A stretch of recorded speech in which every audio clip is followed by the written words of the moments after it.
Revista Espírita de 1858. Janeiro. Item 5. Manifestações físicas. Lemos o que se segue em L'Espiritualiste de la Nouvelle-Orléans, do mês de fevereiro de 1857. Ultimamente perguntamos se todos os espíritos, indistintamente, fazem mover as mesas, produzem ruídos, etc., e logo a mão de uma dama, bastante séria para brincar com essas coisas, traçou violentamente estas palavras: quem faz dançar os macacos em vossas ruas? Serão os homens superiores?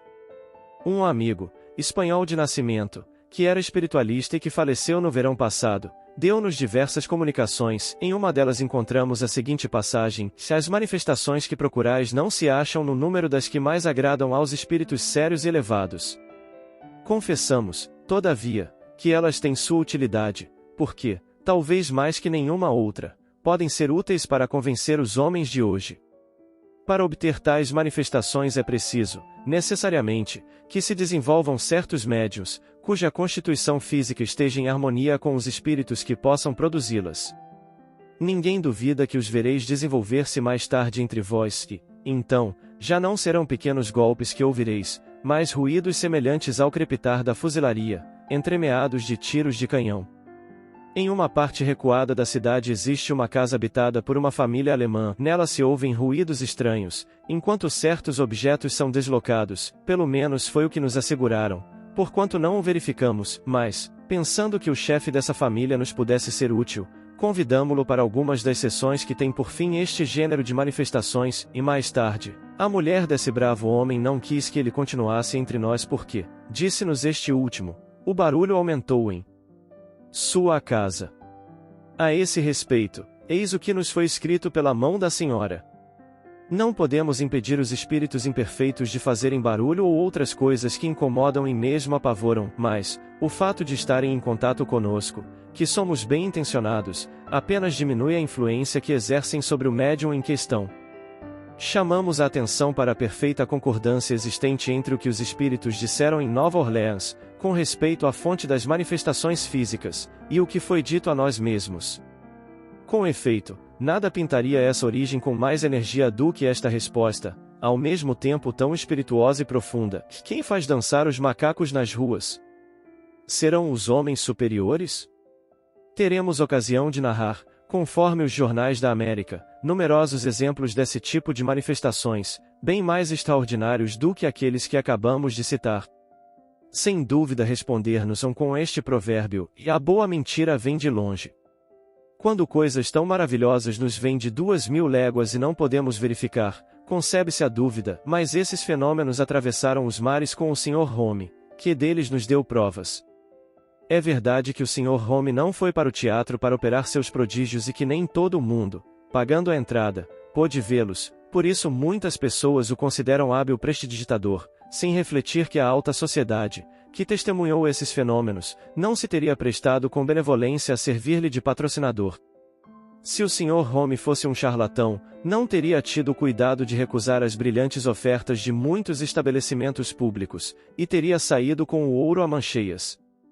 Seu desinteresse é a resposta mais peremptória que se pode dar a seus detratores. Um charlatanismo desinteressado seria uma insensatez e uma monstruosidade. Mais tarde falaremos detalhadamente do Sr. Home e da missão que o conduziu à França. Enquanto aguardamos, eis um fato de manifestação espontânea que médico distinto, digno de toda confiança, nos relatou, e que é tanto mais autêntico quando as coisas se passaram com o seu conhecimento pessoal. Uma família respeitável tinha como empregada doméstica uma jovem órfã de 14 anos, cuja bondade natural e doçura de caráter haviam-lhe granjeado a afeição dos patrões.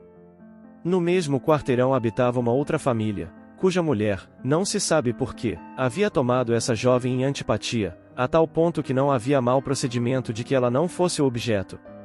Um dia, quando voltava, a vizinha aparece furiosa, armada de uma vassoura, querendo bater-lhe.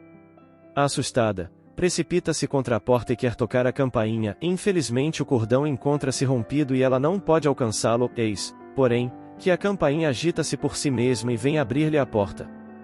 Em sua perturbação ela não se deu conta do que se havia passado, mas, depois, a campainha continuou a tocar de tempo em tempo, sem motivo aparente, tanto de dia como de noite. Quando se ia ver à porta, não se encontrava ninguém. Os vizinhos do quarteirão foram acusados de pregar essa peça de mau gosto. Foi dada queixa ao comissário de polícia, que abriu inquérito. Investigou se algum cordão secreto se comunicava com o exterior, mas nada pôde descobrir. As coisas, porém, persistiam cada vez mais, em prejuízo do repouso de todos e, sobretudo, da pequena empregada, acusada de ser a causa do barulho.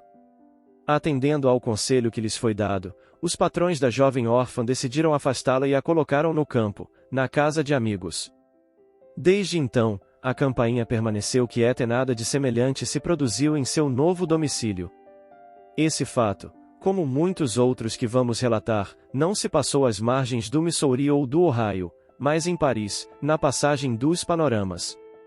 Resta, agora, explicá-lo.